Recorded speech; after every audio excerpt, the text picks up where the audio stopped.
Wilkins, thank you. And joining us now, Democratic Congressman of California, Eric Swalwell. So she's right, of course. In the first term of Donald Trump, there were some guardrails in place. Those have largely gone away, right? So how is this going to play out? Is he going to get what he wants? Is Doge going to get what it wants? Well, Doge, by the way, is also asking for $60 million more for Doge. That math is not mathing to me, because the promise of Doge was that it was going to save us over $1 trillion, and now they're telling us they need money to make more cuts. That's like me at 20 calling home from college and saying, Dad, if you send me more money, I'll save more money this month. That doesn't add up. But who this really hurts, I want to tell you a story. I went to the St. Louis suburbs recently, and I had a house party of about 100 people, and a Republican came, and he said he'd never been to a political event in his life, but the reason he came is that day, he's a small business owner, runs a healthcare company. That day that he heard about my house party, he had to lay off half of his workforce because USAID had just told him they were not going to pay him the $25 million in services he had already performed. So we look at USAID and Republicans say this is foreign aid. Now, much of it is spent in the U.S., and it's not just in the D.C. suburbs. It's in places like the St. Louis suburbs. So that's the small town effect that this cut is going to have. It's an impactful story, and it's one that you and most of your Democratic colleagues have been telling for a while now, and yet in that new CNN poll, it shows only 16% of Americans say Democrats are the party with strong leaders. Just 19% say Democrats can get things done.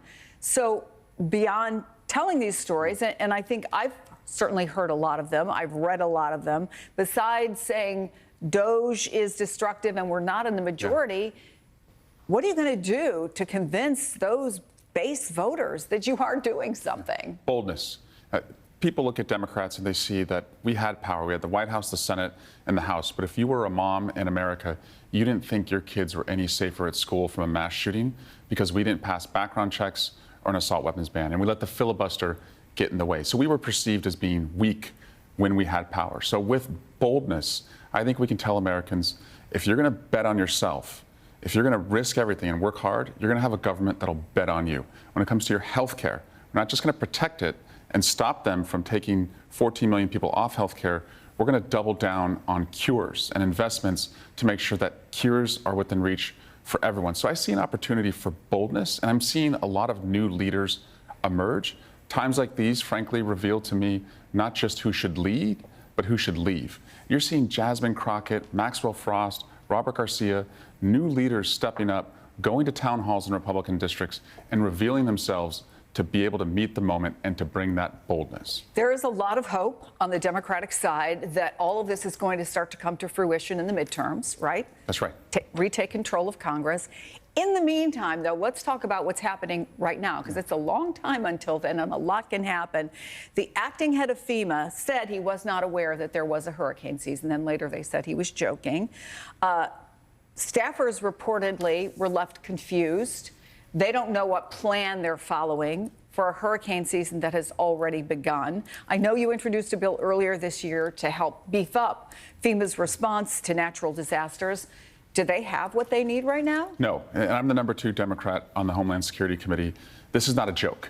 It's not a joke if you live in Florida, Georgia, North Carolina, where hurricanes have just ravaged those states. It's not a joke in California, where we have suffered from wildfires. And people in my district and Americans across the country, they work too hard to have unserious individuals in their government. And they pay too much in taxes to have unserious individuals not take seriously and bring responsible solutions to their communities. But if that's true, what do you do about it? Well, you need a free press, right, that can report on it. And so these press reports are important. You need town squares to be full of people who care. June 14 is No King's Day. You're going to see about 2,000 protests across the country. You need independent courts that will rule against abuses of power.